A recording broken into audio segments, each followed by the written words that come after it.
Okay, we're good? Okay. Okay. Thank you. Thank you for being here tonight on Monday, May 20th. I'll start the meeting at 6:31. My name is Kristen Pertek, Chair. I will do a roll call of members, starting to my right. Brian Walsh. Warren Brees. Dave Murphy.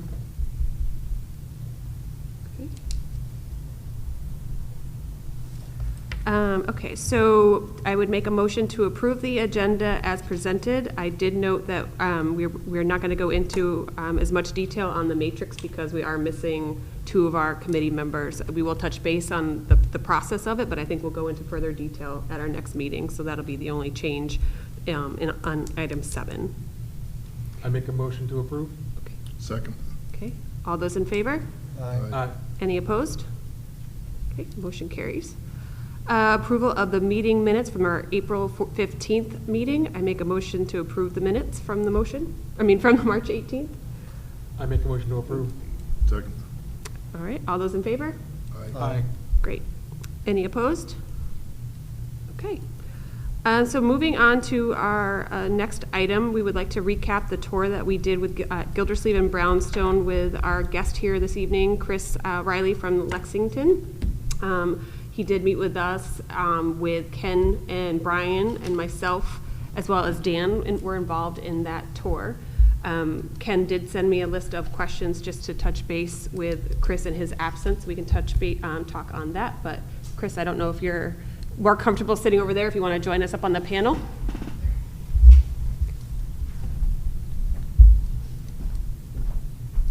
So I think if it makes sense that we would start at Gildersleeve School.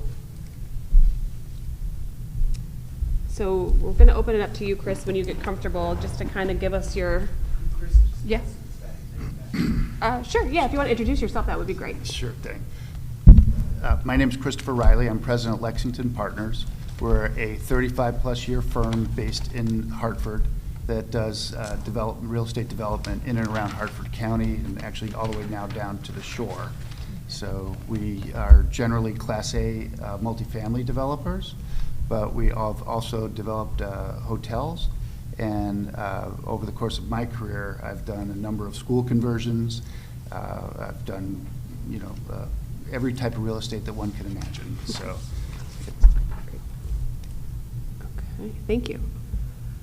So if you want to talk about, like I mentioned, the Gildersleeve School first, so that's the one that's more in the residential area, but just kind of give your overall thoughts on that walkthrough. Yeah, by the way, both buildings are beautifully maintained, so whoever you have doing that is doing a fantastic job. But the Gildersleeve School really doesn't lend itself to adaptation of any kind, at least that I could easily see. That certainly doesn't work for multifamily, and even if one were to walk through there and look at it for assisted living or an adult community, the standards with which those are done these days, it wouldn't be competitive in that market in its existing condition or even adapted. So I just don't see much with that property other than potentially demolishing it, and that location is probably best suited for single-family home development, in my opinion. Let's see. So, like I mentioned, in Ken's absence, his question was discuss single-family home development versus a multifamily. So you're thinking that, in regards to the single-family, you would come in, potentially demo all that's there, and sell the property for single-family. It seems to be more intact with what that. I think so. Or one could do, a bungalow, double up bungalow type of thing. If one wanted to do something for 55 and over. That might lend itself in that area, but it would be single family that made the most sense, I think, in that location. Okay. It's a nice piece of real estate for that. Yeah, it's what, 16 acres, I think, approximately. Correct. Yep. Okay. Does anyone have questions for Chris in regards to Gildersleeve? I think, Chris, that one of the words that struck me when you were speaking was that it's very institutional, the building that's there, and it doesn't really lend itself towards an adaptive reuse. Today's elderly housing or other commercial housing is better finished, better equipped than what that building would be, you know, based on the age of its construction. That's a very good summary. It's, you know, I've been in this business for 40 years, so you can age me off of that, but it very much reminded me of the grade schools I went to. So it's, to adapt that into something that would be competitive in the market today would be very difficult to see that.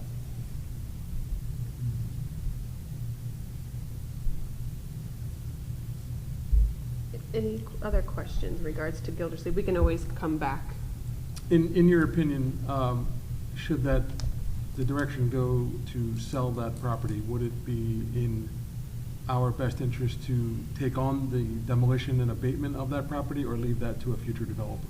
Well, any developer is going to look at that and say, if it's got the school on it, whatever I'm willing to pay for, it's going to be less than the cost of the demolition to get to something that gets you to roughly even at that point. So I think whoever can do it more efficiently would be the best deal for the town. I mean, and quite frankly, in a couple of instances I can think of, we're developing what was a former hotel in Cromwell, and the town has left it to us to demolish the actual structure. So that just factors in your development price then, and, you know. Exactly. What And you're your willing to pay for the timeframe, land yeah. is modified by the cost to demolish. And then how long, like, and that adds to your time frame, right? Like, obviously coming in and having to you're demoing pretty much a majority of the building, all of it? I think you'd have to take it all down. All down, Yeah. okay. The advantage to that site is it is well-served, from my understanding, with utilities. So Yes, the correct. fact that you don't have to worry about that is a major plus for any developer.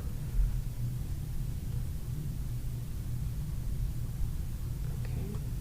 All right, let's jump over to Brownstone. Like I mentioned, we can always circle back if there's additional questions. So what were your thoughts walking through Brownstone?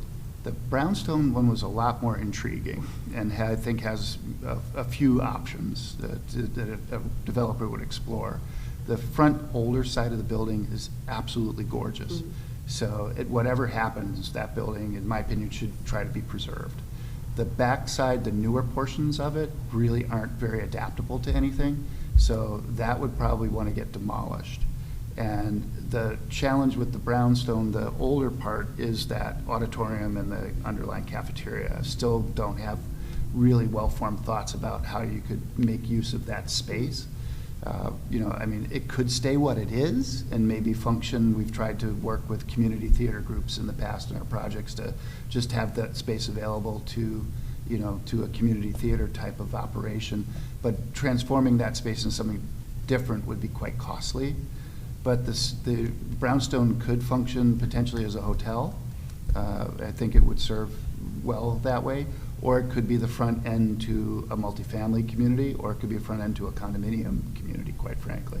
I think the part of that land that's most intriguing is the back side of it that would have views over the quarries. Mm. You know, if one could ever assemble the garden piece, the greenhouse behind it, and push that boundary back over closer to the Brownstone, there would be significant value to that land. And not knowing Portland terribly well, but that the spa that's coming in, that would make that site that much more intriguing for any developer. And we had, you know, you talked about it in this group as well as, you know, just in conversation, is the idea of, you know, delaying it a little bit of whatever, if we decide to sell Brownstone, whatever it may be, is exactly what you're saying. Do we reap any benefit of the spa coming and bringing in a different clientele that now all of a sudden that corner that brings you down to that spa becomes intriguing by others? But we wouldn't know that obviously until it's built, until maybe a year or two of it being used to understand. I think, you know, we describe it this way usually: is time our friend or time not our friend in development? And in this case, time is your friend. Okay. So the further along in the project that spa goes, the more valuable that land gets. So I think the spa gets up and is a spectacular attraction. Somebody's going to get creative with what could go on there. So time is your friend in that one. It's not something one has to do immediately. I think that provided you can limit your carry cost as a town, well, if you need to mothball that building, then I would wait. Okay.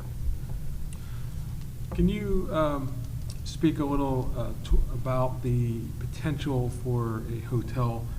We spoke about that. I remember you saying that you're doing some development up in Litchfield on a potential hotel, and the challenges therein, especially for like a boutique or higher end hotel, some of the costs and things like that that we spoke about.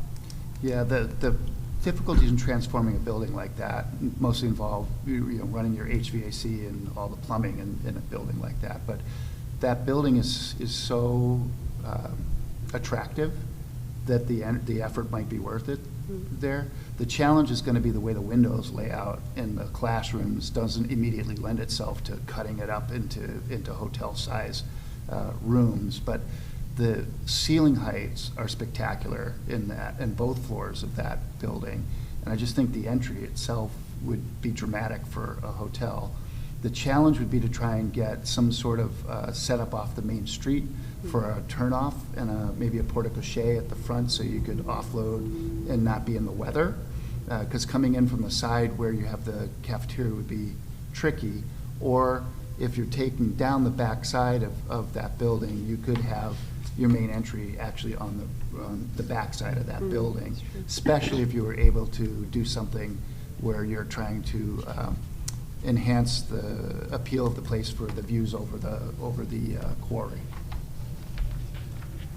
And I recall you also talked a little bit about the cost or the lodging, rental room fees being a challenge because of the cost of development. So you're not talking about a comfort in quality. You're at a high level. Yeah, in order to make it work, it would have to be a boutique hotel that charged rates that most of us would probably take a deep breath and go, why would somebody do that? But if you're looking at a $40 million spa just around the corner, there's a very good reason somebody might actually do that. So.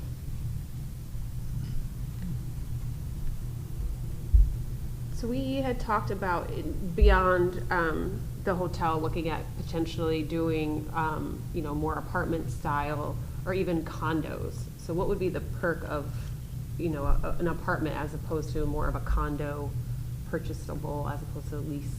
It depends on what the town really needs. Okay. Right, so if people are looking to develop some level of housing that might actually have some affordability, you might be better off with the multi. The condo conversion, you would, again, probably take a deep breath at what somebody would have to charge for those condos to make a condo project worthwhile. And I'm going to guess that the average square foot price in a house here is in the 300 range, maybe 400 range a square foot. So in order to make a condo work, you're probably going to look in the $600 to $700 range per square foot. So quick math, 1,000 square foot apartments. Right, yeah. 700 grand. Price tag on it, yeah. Yeah. As you were walking around Brownstone, were there other thoughts that you could think of as you were walking through? I mean, is it definitely something that would be easy to manipulate into more residentially type of thing? Is there anything else that we're not thinking of that you were as you're walking through? The other piece of land that's across the street, The Kitty vacant. Corner, that makes that potentially more interesting. But I really do think it's the views, and if somebody were to come in with some creativity, it's getting control of the greenhouse behind, because then that back part is really more valuable than the street part of that property. And you could easily do a hotel on the back, or multi, or for sale. At that point, you'd probably end up with for sale townhomes on the back side to get the views. You want to go up high. Yeah, because even if you, like you said, you maintain the pretty part of the building, right? The original footprint of that, and get rid of the access that's been built in the back, and come back in and build a 3 or 4 story building. Be interested to see what those views could be. Can you see the quarry from up that high? It would be That's right. interesting to see. That's right. You'd ideally try to limit it to 3 stories if you could, because the minute you'd start talking about elevators, you're taking your cost to a whole nother level. Mm-hmm. Okay.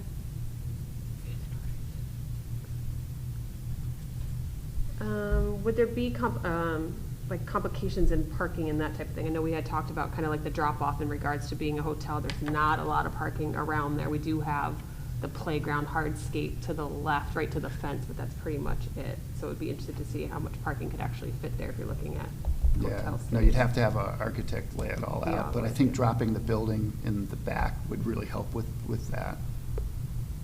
And I could see, like, similar to a project we just finished in West Hartford, we kept the historic convent in the front, and we bolted on a significantly larger brand new building in the back. and it worked very well. So I think the brownstone would lend itself to some version of that, where you would end up with one contiguous building that, Okay. you know, probably did something of a horseshoe around the lot. You know, with the other side, you really want the views on the back. I hate to keep coming back to that, but it is, Yeah, that's just the looking at spec, that yeah. from Google, it would be tremendously valuable to get those views.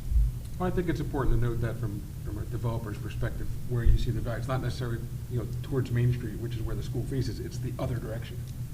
Yeah, that was the part that really, I mean, I love the building, it's gorgeous. I've done a couple of school conversions in buildings very similar to that in my career, and they work well, but the backside as a developer is, you know, to Yeah. create value on the backside of a lot is very unique. Mhm. Yeah, that's a good point.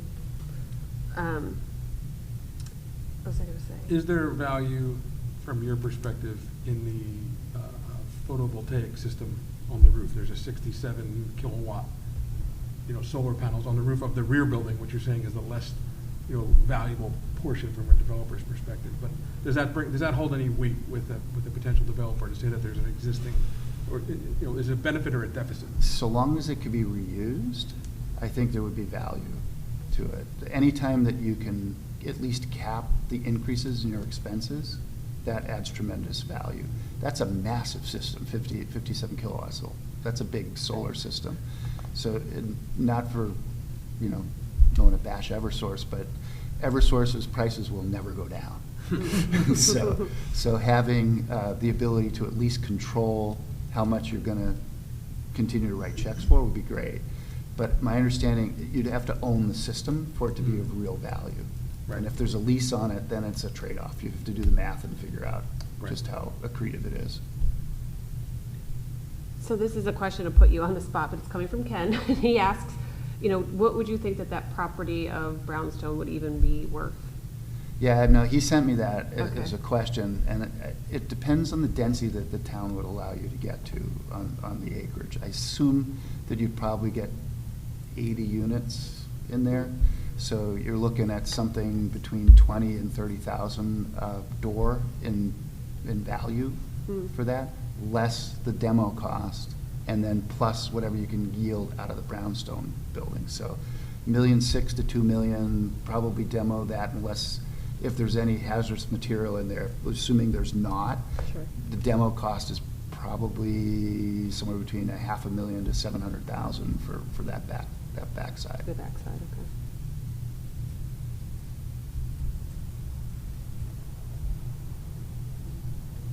Can you talk a little bit about public-private partnership? And if that would be something that we should, you know, consider, you know, research a little bit further? Well, that has a wide spectrum of whatever it means, and Okay. usually when I'm sitting out where your secretary is, it's whatever I want it to be in that particular meeting. So in this case, I do think there would be a need to do something, because the development right now is so expensive with the interest carry that we all have to deal with, that there would have to be some version of a tax deal to get the development over the hurdle of where we are with interest rates right now. Beyond that, the partnership, you know, most towns don't want to stay in the deal, you know, like contribute the land and stay in the deal. So I've not seen that.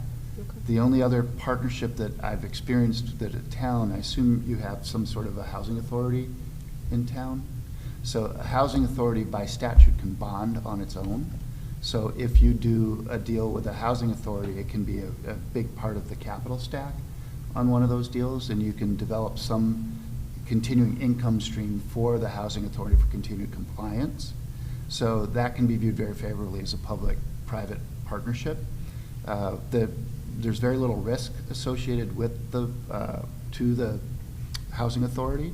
The ongoing risk still stays with the private developer for compliance and all of that.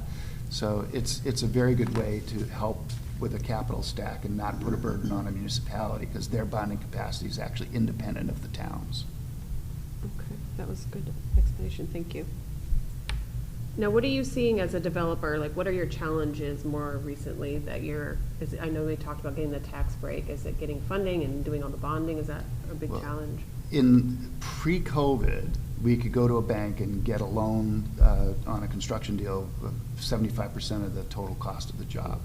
Post-COVID, we're lucky if we can get 55%. So that gap has to be filled somewhere. And that's a real big challenge, because you cannot find that amount of equity to come into a deal because the returns just aren't there. So we have to find another way to leverage. So inside Hartford, obviously we have help from CRDA. We get help sometimes from the city itself, or some other quasi-governmental piece. Otherwise, it's very, very difficult, because the interest rates when we started our last project were 3.4% when we started it. I remember sitting in my conference room stressing our model at 6%, going, "Oh, we'll never see that." Well, we were paying 9.5%, on $70 million, Wow. which was just croaking the deal until we went back and negotiated something with the bank, and we got it back to a still knee-knocker number of 6.5%. But it's expensive money at this point when you do that. So. We've gotten creative with other programs like CPACE in the state of Connecticut. It's commercial property, trying to remember the full acronym, but essentially if you build something to a certain energy standard, you will get help for all of the systems that are associated with that energy standard. And it becomes a 20-year loan at a fairly reasonable interest rate that actually then gets put onto taxes. You pay them with your real estate taxes twice a year. No risk to the town, no issues with the town, but it's been a really good way to fill in that lack of bank money. So we got the largest CPACE loan in the state of Connecticut on a job at $13.5 million, and there's no statutory limit, so it could have gone higher had we qualified for more money. So. And what was it called? What? CPACE, CPACE. Okay, thank you. So it's almost like a quasi-lead kind of type of checkpoint system. Exactly. Yeah, it has to be engineered. There's a study that gets done. And basically, most of the building standards and codes now would qualify you for that, but you're not able to for example, put the basis of land against it or your soft costs. It's strictly energy conservation pieces to it. Windows and building envelope do qualify, so you get the vast majority of your costs do qualify for CPACE. And then you can pay it off at any time too. So if the interest rates were to come down, you can take CPACE out. So it's a very good financing mechanism. Never heard of that one. Now, is that something provided through your engineers, that they have to approve that you met all the qualifications? Their engineers actually do. Their it. engineers. Our engineers Okay. submit it, and their engineers do the energy study Got and it. approve the job. But once it's done, once that part of that's the hardest thing, and it's quite frankly not all that difficult. Then after that they're very easy to work with. Okay, that's good to know. Other questions for Chris? So make sure I got all the ones done. In your opinion, as a developer, do you see any other adaptive reuse of the brownstone building, other than multifamily or apartments, condos? Is there a commercial alternative from your perspective? Not that I could see. The only other thought I had with the theater area was, for some sort of restaurant, brew pub kind of piece, because we've looked at that on one of our other projects, and there's a long list of people looking for space. And I think that space would lend itself well for that, but you've got a lot of architect engineering stuff to level that out to get there. Right. Oh, the other thing I would recommend to the town is the governor did put together a $675 million fund of money for housing in the state. The town can apply for that. You can apply for it, for example, for the demolition of Gildersleeve, so it doesn't come out of the town's budget, or the backside of Brownstone. You would be able to get that. And if there's any kind of hazardous materials, it helps with that application. But they've been fairly understanding and helpful with, if you think it's going to head towards housing, with being able to get those monies into the city, and it covers 100% of the cost. It's not like a cost-sharing program. Wow. So it's a twice-a-year allocation. It's done in $55 or $60 million increments till they go through the whole thing. So it's been super helpful on development. So we're applying for it, for example, on the demolition of the hotel in Okay. Cromwell, because through Cromwell to do that, because it's a $2.5 million job to take that hotel down, because it has some hazardous stuff in it, and the town is very much wanting that to come down. It's Yeah, it's been there for a long an time. attractive nuisance at this point, Yeah, so. yeah. Wow. You know, but that also helps us not have to spend $2.5 million. So the qualification is the demo portion, as long as what's coming in its place is residential housing? I've seen the grants being very creative for a Okay. whole bunch of different things. But demolition's been one of them, but also helping with the actual build. If you've got some certain level of affordability that can go in there, you can get some money. But it's a great program. It has to come through the town or like an agency of the town, like the housing authority, that kind of thing. Do you know what it's called that we could? I'll get it to Okay. Ken, Yeah, yeah. that would be good, just to Yeah. look it up. Yeah, it only came in about a year ago, so it's been used, but I think there's a Yeah. few places that really got on it quickly. Yeah. So, Now, I know you kind of mentioned the demo of Brownstone. Could you ballpark what the demo might be at Gildersleeve? Again, assuming that there's no, Hazmat, yeah. that there's no hazardous stuff in there, Yeah. but I would assume, Maybe quite the frankly, there elbows probably and is. stuff. That one's probably Yeah, better the than the mastic other in the ones. floor Yeah, maybe, yeah. and some of those ceiling tiles might have some issues. That's probably $1.2 million to $1.5 million on that one. And again, that's Yeah. a swag. Yeah, no, that's Yeah, fair. yeah, Yep.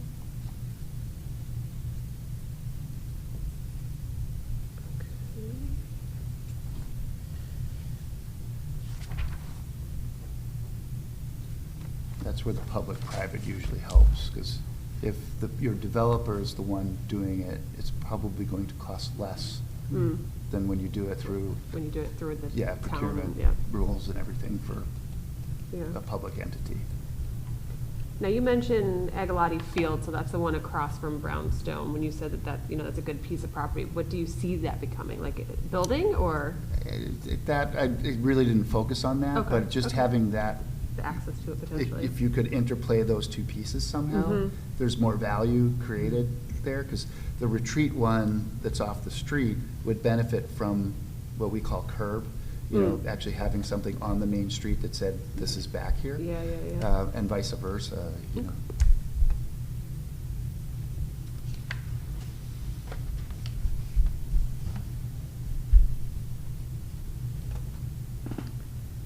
Any other questions for Chris?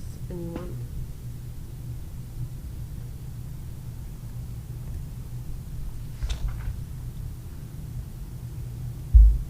Nothing?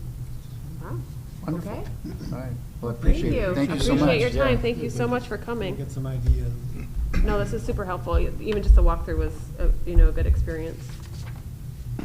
Well, you've got a beautiful building in the Brownstone, and again, whoever's maintaining those Yeah, buildings is we'll make sure to pass that word along. So they'd spectacular appreciate hearing job. that. So, I've been in some of those, that wouldn't make that statement. So, It's fair. We appreciate that. Yeah, Thank you for sharing Appreciate that. it. Okay. Thank you so much, Chris. Thank you. Of course. Okay, so I brought onto this kind of, we'll briefly talk about this idea of the matrix, and this was just a draft here, so that others can see what, these are some of the thoughts that we have been talking about. Obviously, this is not finalized, but I think it's something that we could continue to, to populate in regards to each of the schools, but it was, keep as a town property and repurpose, either school. You could do that for Brownstone or Gildersleeve, what would the cost be of that? Keep as town ownership but rent to others. We could do that potentially at both schools. Sell the building to developer, whether it becomes retirement center or nursing home. Technically, we could do that at both schools. Demolish the building and sell the property. We realize that's probably more at Gildersleeve than Brownstone. There might be parts of Brownstone that could be demolished, but really maintaining that main building. is really what the town is looking for. Repurpose, either for multifamily use. I think we've had conversation about it. I think Chris is kind of more on the fact that Gildersleeve might not be the best place to put, an aging parent or any sort of residential component, but still we can leave that on the list for now. Repurpose for boutique hotel obviously would be more brownstone focused, and then maintain portions of the building, potentially rent out other portions. So one of the thoughts, I know we haven't talked about it, was looking at, I'll just do this, look at Gildersleeve. I know in the conversation, we were all pretty shocked on how Park and Rec, the amount of space that they actually use throughout the year, whether it's Park and Rec, morning daycare or afternoon, or any of the sports that they're doing. So just to add this to the mix was, if we are to lose both schools, we're losing 2 gyms, which is a huge hit for Park and Rec. The idea is what if we kept part of, this is just conversation obviously, part of Gildersleeve that would maintain the gym, the media center, a couple of the classrooms for office space, but that this could potentially all get demolished from this point on, and this could really just become a Park and Rec building. They would have office space in their potential classroom. They would have access to the media center, which could become their after-school program, their morning programs, that type of thing, and still maintain the gym. So that we would lose, potentially all of this. They would have access to the field because they do, football and they do other activities outside. So just a thought that we should just throw it in the mix if there was anything that we could do without demolishing the whole building. So under that scenario, the town remains owner and bears the entire cost of the demolition, Correct. which I don't think probably fly. But it's an option. Yeah. It's a good option. Yeah. I'm scared to get rid of 2 gyms. I think that's, it's I a agree. lot of, Yeah. a lot I of agree. spaces and services that they offer to our kiddos. But- Yeah, but I don't know if we alter our whole plans for a gymnasium. I mean, Really, it's one gym. Maybe that good suggestion of It's one putting gym. up a steel structure someplace that we can use as a swing space for different activities, which I thought was a great idea.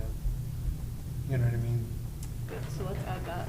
And then, what is the cost of that? Maintaining a portion of Gildersleeve equates to $2 signs, you know what I mean? And the cost of a, potential field house is $2 or $3 signs. So I think it's, just keeping the options open. So I'm just gonna write. So I think everybody's A way out of modified whack on the field demo house. cost, but I don't see it. Which one, the one he got or one we got? Both. Way too high. Oh, yeah. I do DOT garages. We're tearing down these buildings all the time. It's a couple $100,000, with full abatement and everything. I don't see, maybe $500,000 for Gildersleeve tops. To demo To demo it. Gildersleeve? Tops. Okay, so the idea of Which building. I think would maybe fit in the budget a little better, for if Right. you had to repurpose it a little bit, Yeah, well, especially if you're maintaining part of it, maybe. Just the part that would help support Park and Rec, because the good thing is then, their location here, does that help the police station? Do they need more space? Could they kind of leak into this, or do we maintain this as, community space? But just thoughts. Is there anything on this list that we want to add as we start to really, the idea that we have to kind of put a report together? And obviously this is just a draft form, but other thoughts that we might have missed. I can't see. What's the second one down there reading? Keep as town ownership, but rent to others. Oh, okay. Right. And if any of these we don't agree with anymore, we obviously can, scratch them off the list.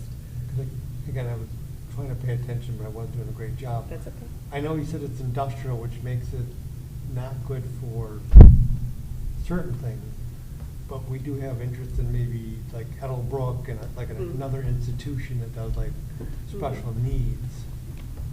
So that would be potential to rent out to them? No, that would be they take it over. They would sell, I okay. think if we want to set a goal, is we want to be out of that space and not have to maintain it. Because once you keep it, you got to mow the lawns, you got to fix things and things like that. So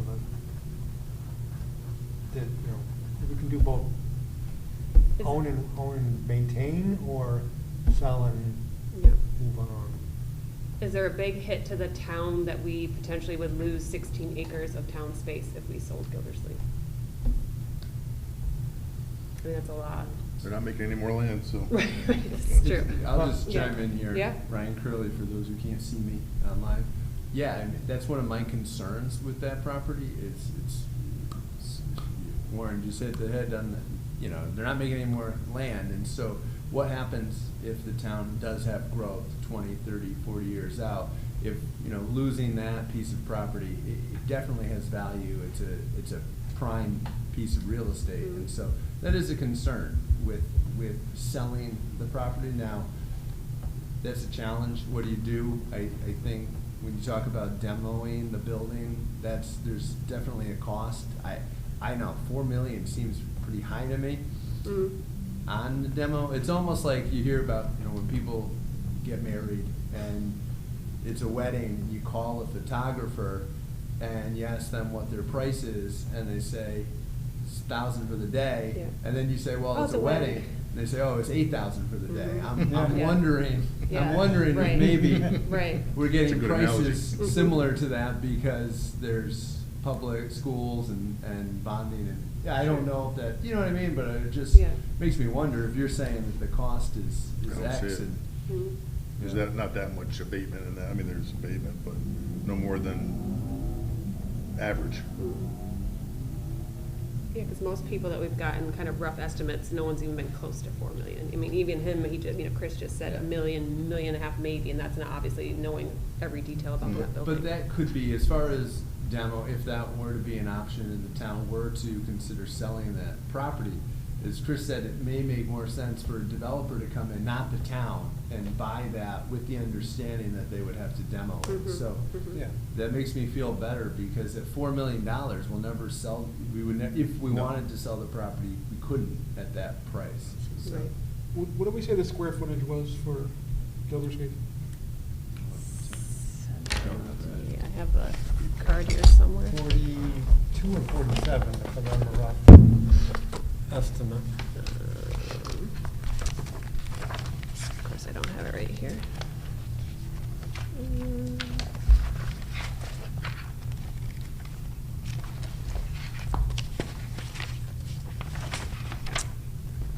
All the paper, not that one.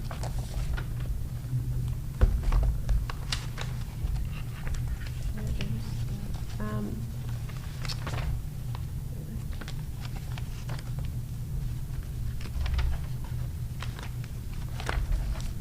I thought I had it right here. Oh, here.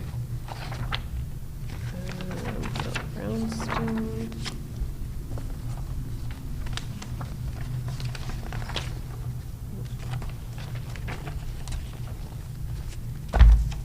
Let's see. Gildersleeve is.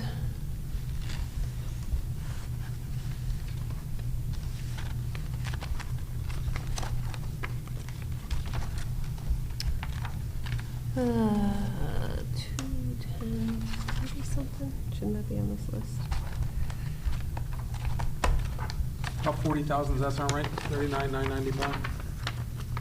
I'm just looking at We're the, I'm looking at the tax property card. card, Yeah. I just did the math over here on the Oh, side. you just added it that way. So it's Shouldn't it about be written on here? 40,000 square feet-ish. Yeah, I was gonna say around 40, 42 is, if memory serves me when I looked at it. So by way of example, I'm working on the Wampanoag Country Club fire over in West Hartford, and we just got in demo bids from Matterport. And we were getting in bids, and that building is 13,000 square foot, 2 floors, concrete. And the building has to go out as commingled debris, so they have to assume asbestos because they can no longer segregate it because the building's collapsed onto itself. We're getting bids of like 425,000, which is about $17 a square foot. That's taken away hauling it to a regulated landfill. Pulling the foundations, everything. Pulling the foundations, everything out. So even at 40,000 square feet, at $17 a square foot, that's 680,000, and that's on the high end. Because I think you could probably go and abate it. And if you could abate and remove everything, the demolition cost comes down. That's true. Mm-hmm. So you might have a couple $100,000 in abatement, but then your demo cost may only be $300,000 because So it's all clean, That's being hauled away as hazardous material, the whole thing. whole thing. Yeah, well, Because they can't, that- because of That's gonna drop it PCBs, significantly. because of significantly. ACM, because you can no longer segregate it. Yeah, right. The Yeah, state, yeah. the state comes in and says it's commingled debris, so Yeah. you cannot separate it at this point. So that's just a rough idea, and I can get contractors to come in here and look at that and provide kind of budget pricing for that, because I think those other numbers are skewed high, to Ryan's point too. I think there's opportunistic pricing going on. So, Yeah, I think go ahead. Consensus, again, nobody's done real in-depth, but it's always been plus or minus that $1 million, because you gotta add a little bit, because it's 3 years from now. Yeah, sure, Mhm. and you got utility disconnects to do, and there's ancillary costs involved in that, but I'm gonna say you're probably $1 million or less. You know, so I think that $2 to $4 million number is a pie in the sky number. Yeah, I think so too. So the question is if we were to sell the property with the building as is there any profit? Not necessarily that's what our goal is, but, or is it more kind of just a wash? If we pay to have the building removed, it's going to cost us $1 million. Is that property worth? I don't know that we know that, right? Did we get anybody that's a real estate, commercial real estate, to say if it was for sale today, Mm. what do you think we would get for it? Yeah. Well, if we Okay. had no building there, Oh, yeah. what's the land worth? Yeah. Right, Right? right. How many lots, what's Yeah. zoning, an acre down here? I don't even know what zoning is down there, so, probably not an acre, half acre. I think, I don't want to volunteer, but she had mentioned that she had known some commercial property appraisers that might be able to come in and take a look. Oh, that's right. She did give us 2 names. I wonder, yeah. I wonder if she could touch base, if they could give us kind of a rough idea of what the lot itself, property would be. I think this matrix is a good start. I think Mhm. the further development would be on the pros and cons columns. Yep, Just to kind yep. of build those out, because I think there's a lot of pros and Agreed, cons. yeah. Things like the solar panels on Brownstone, Mhm. you know, depending on your perspective and Mhm. what a developer looks at, you know, could be a plus, could be a minus. That almost goes in Right. both columns. Yeah.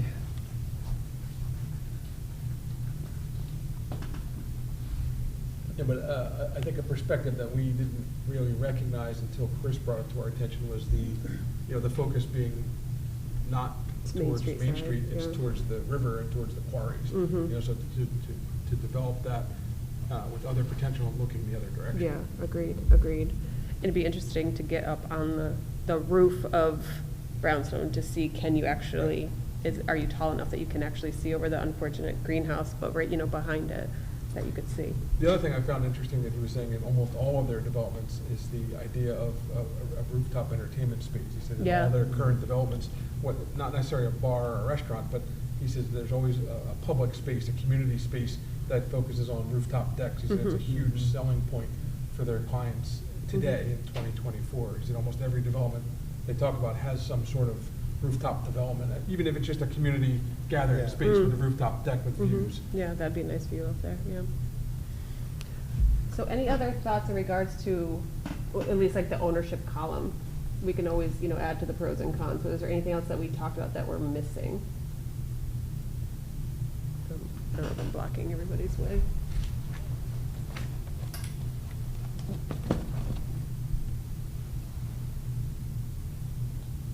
I think we- No, I think both developers kind of said that, the Brownstone building really lends itself to some kind of housing. Mhm. Whether that be multifamily, condos, apartments, hotel, something residential. Didn't really see a commercial fit for either one of those, not for office space. Yeah. I know that to use Chris's words again was that, the Gildersleeve building, very institutional, very kind of dated, and not a lot of flexibility with that footprint. Yeah. So I don't think either of those two really saw any real good adaptive reuse for Gildersleeve. No. Was it Adelbrook, Abelbrook, was it, which one is it? Addle. Adelbrook. Now, they came and looked at Gildersleeve? They did, yeah. And what kind of feedback did we get from them? It was definitely interested. It's tough because you gotta remember, we're still some years out, no Right. matter what happens from, they just have a new facility, I think, in Cromwell, that Gildersleeve is much larger than anything that they have currently. So as far as space-wise, I think it would be a stretch to think that they would need to utilize the entire building from what I got. But at the same time, to Kristen's point, well, maybe we could keep the gym or something to that effect. So I think they definitely were interested in continuing a conversation. I think that it was definitely worth their time. They were appreciative of it, so they want us to keep them in the loop on what happens going forward. I think if it worked out, it would be nice to have a use for the building without having to demo the building. I would personally, I'd prefer to lease the land rather than sell them the land, just as we said, just so the town would have that. Should the need arise in 20, 30 years or whatever, maybe we could do a long-term lease or something, if they would be interested in that. But yeah, I think it's definitely something to continue to leave the door open on.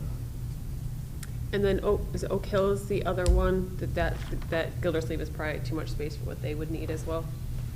Yeah, Oak Hill could use more classrooms, and so the town gets revenue right now. The Board of Education receives that revenue for renting out the classrooms at Brownstone currently.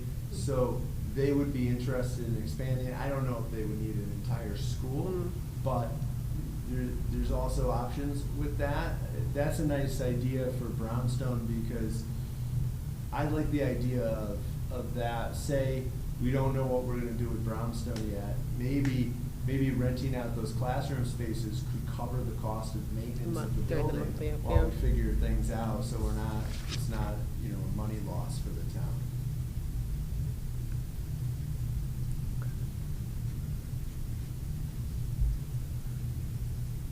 These are all great everything you're saying is spot on. I think that your priorities are in line with what the Board of Selectmen will be looking at. Also, just so you are aware, and it does appear that we're headed to a November referendum now. So this work is looking more and more like it's potentially impactful with where we're heading. We don't know what the town's gonna do in November, but it does appear as of last week that the Board of Selectmen and Board of Education seem like they wanna pursue this and put a question on the ballot. We've got a lot of work to do in the next month in order to get that done. So there's a lot to do, but just so you are aware, I'm glad that you are meeting, and these are all good options, and we're not gonna have perfect answers on any of this. Sure. So, but I think knowing, and that's gonna be difficult for the town to know going into the referendum. We're not gonna know what we're gonna do with the schools, but we're gonna know what we could do with the schools. And I don't know, Brownstone, I'm feeling a lot better about Brownstone and less about Gildersleeve now. Yeah. Because, I don't know, that Gildersleeve's tough. I think what Chris said though about potentially doing something with the housing authority over there, there's definitely, there's options. So, but yeah, Gildersleeve is the one that concerns me, because I'm starting to see why Central School sat for 20 years. It's starting to make a lot more sense. Yeah, right, oh man. One of the things that Chris talked about that I found interesting and kind of eye-opening was his firm is currently developing Litchfield Courthouse into boutique hotel. But the increased cost, a standard hotel room is 280 to 300 square foot. It's a 12 by 24 footprint. It's your Hilton Garden Inn kind of layout, typical nice hotel. Boutique hotels, higher cost, nice facade. But those type of boutique hotels, because of the development cost and the construction cost, they're getting $500 to $700 a night for those rooms, because they have to. And they have to be, 60% occupied for the year. Year-round, yeah. To make it make sense financially. It's a very risky business model. There's not a lot of appetite for it. Litchfield, maybe a little higher rent area, but, he said that kind of development, spending those kinds of dollars to rehab a building like that into a beautiful hotel is high rent.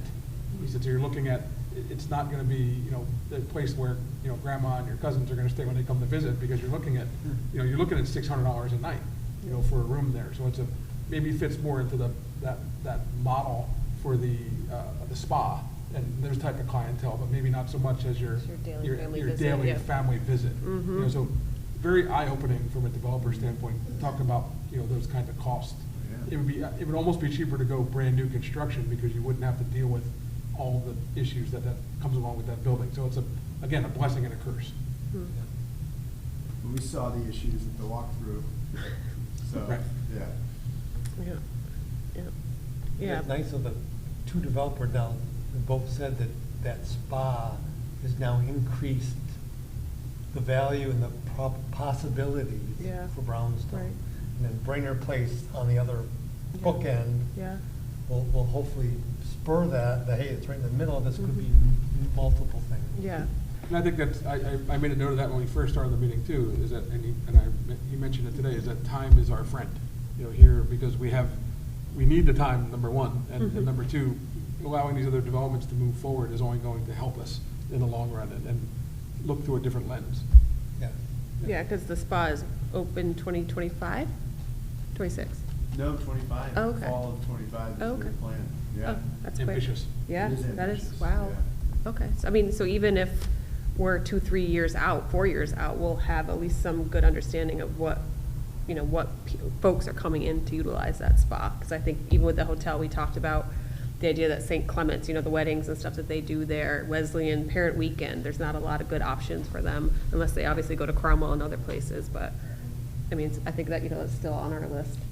So, and I think getting back to the matrix here, I think one of the things we really need to focus on would be, you know, the monies that we talked about with Bob Shea, about the bare minimums to keep these buildings kind of maintained and functional as a landlord or as a rental space. Those liabilities still, you know, rest with the town. That, you know, you're still gonna need to pay to make those up. You're still gonna need to spend that $3 or $4 or $5 or $8 million to upgrade the heating system if you're gonna rent the building, because you're just putting Band-Aids on it. And if you bring a tenant in and your heating system fails, then you're stuck. You know, so there's a lot of, there's potential liability there in being a landlord. That's right. Well, even he said, you know, to make it a school, there's this amount of money that you need to spend. But if you're going to do this, it might not be that, you know, that total capital improvement. So I think that's helpful to understand, you know, if a developer's coming in and making it a residential, they're not paying the $8 million potentially. They might be able to lessen that a little bit. So I think that's helpful to know, but that's a good point. If we are to own it for whatever one of these reasons, there is a cost to it.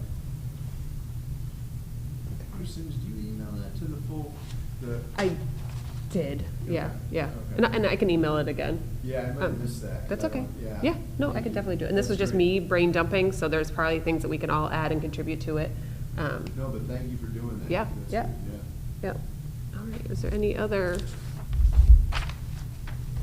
So I guess the next steps is, I think, just, you know, building out this matrix, and then we really probably need to start pulling together the report.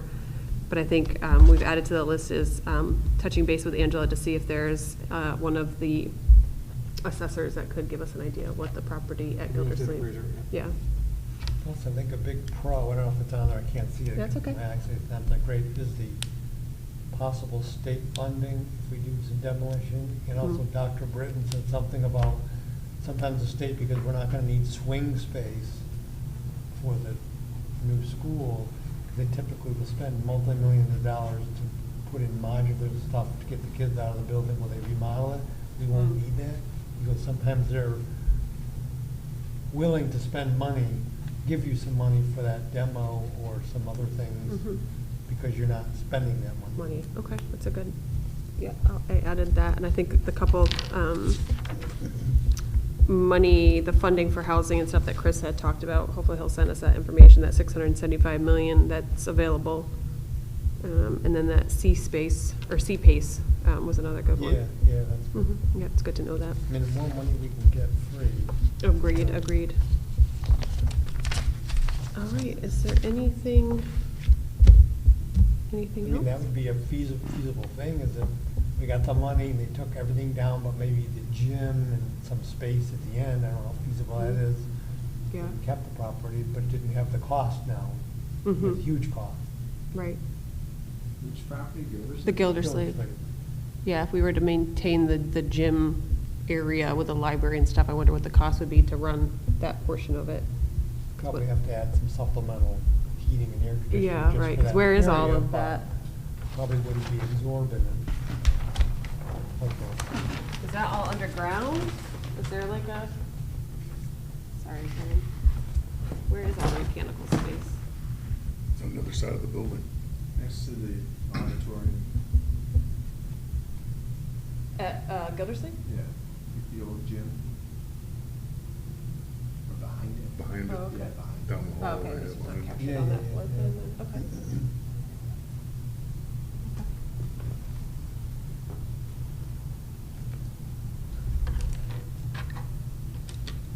The town still has needs, right, it was a park and rec, Mhm. Yeah. the food pantry. Yep. I mean, so the town has needs for Right. good space. Right, and I think, if we are to maintain some of the building, and potentially demolish this, we still have ownership of, the property, the 16 acres. But, what would be the cost to maintain that portion would be what's in question.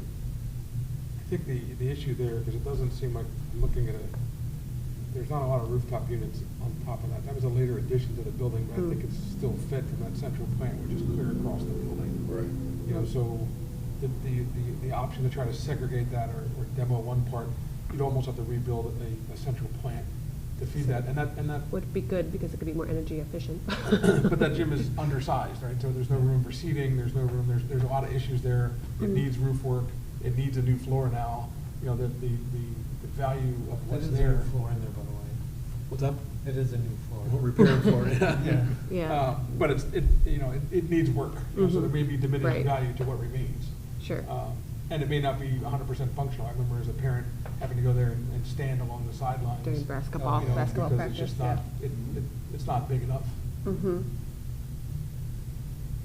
Yeah, so could. And honestly, the same holds true for Brownstone. The gym there is not a Regulation, right. basketball court. There is some seating there. Mhm. And we did learn that there used to be Yeah. uppers level seating. Just learned that, yeah. Which was pretty cool, but, again, not ideal for, Right. it works for our needs for Little League and for Pee Wee ball and things Mhm. like that, but, neither one of those is ideal or, Mm-hmm. But both are fully functional for their park and rec needs, right? They're booked Yeah. all the time, yeah. well, taking it away is gonna hurt. Yeah, yeah. Now, the matrix that is that a spreadsheet or a Word It's just document? Excel. So I think, sharing that amongst the team to be able to either make it Yeah, you can make it shareable, updates, changes, yeah. Put some bullet points in there and add some things to it. The only thing that I request is that if you're making changes, I don't mind, just put your initials at the end, so if we have questions, we know who to follow up with, if that's okay. Makes sense. Chris, I have a question, and so it looks like your next meeting, I think, is June 17th. Is that, just double check me on that. Yeah, I think that's how it played out when we were just doing the rhythm, the cadence that we had. So, we have actually, I have to double check because I think Juneteenth's a holiday, but we're supposed to have a Board of Selectmen meeting. So I have to double check if we're gonna have it that day, or I can't remember our schedule. But I'm just wondering if, I think it would be helpful to provide the board with an update on where, I think this would be helpful to show them and just so more people can see. See what the we're work doing. that you Sure. guys have done so far. Sure. So that was just something, Yeah. as you're talking, I'm thinking, Yeah. this is, we've already come, I think, a long way as far Yeah. as potential options. So I don't know if that's something that you might be interested in Yeah. updating the board at a upcoming meeting.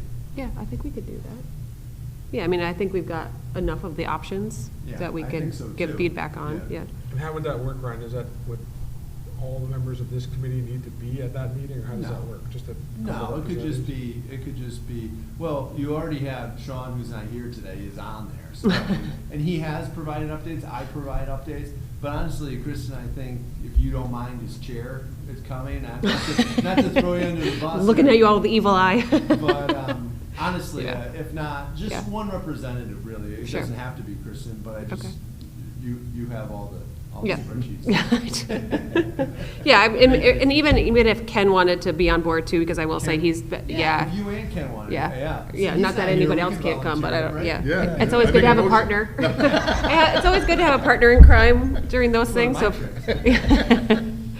So, okay, so the next steps would then, schedule whatever that meeting might be, Yeah, just so I that think we know. can coordinate, Okay, but I'd like to put that on an agenda because we are moving forward with, trying to get this on the ballot. There's a lot of things to do in the next month, and so I know plenty of my fellow selectmen are going to be saying, hey, we gotta come up with a plan, what are we doing? Sure. And so, I think it's important, though, to explain to the town that we do still have time. It's not, I was thinking by, this summer, we gotta know what we're doing, but really, there's so many things that can change between now True, yeah. and the referendum has to pass, we have to build the schools, and then while we're building, the kids Yeah. are gonna be all, in each school, so. Right. We just have to get ready for that, so we Mhm. know what the options are when the time comes. Right, and right. plan accordingly. So I think that's, updating the board, I think, would be very helpful, because that'll help get the word out to the public, too. Okay, that seems fair. So is that would be on the 17th? You I'll get think? you- I Yeah, don't- okay. I'll get you the date. So but- do we want to meet as a committee one more time before that so that we can finalize this matrix if this is what we're going to present to the board? I'm open if you wanted to. Okay. So we are the 20th, next Monday is holiday. The following week's a little kooky. What about the 10th? Yeah, that right now 10th. works for me. Does that work for everybody? June.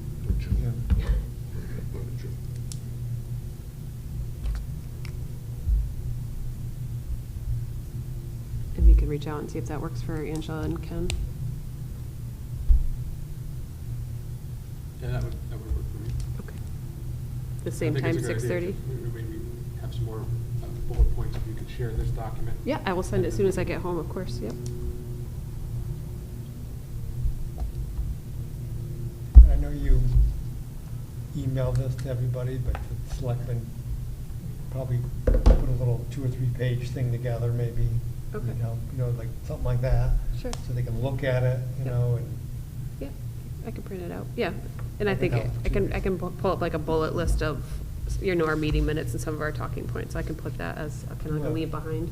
Brownstone and do a rendering, whether you have a hotel in the back and Yeah, everything. I could and do show that, them. sure, yeah. Get that SketchUp going, yeah, totally. I'm kidding. I totally would love to do that. Like, honestly, what you have, you Yeah. could put in Yeah.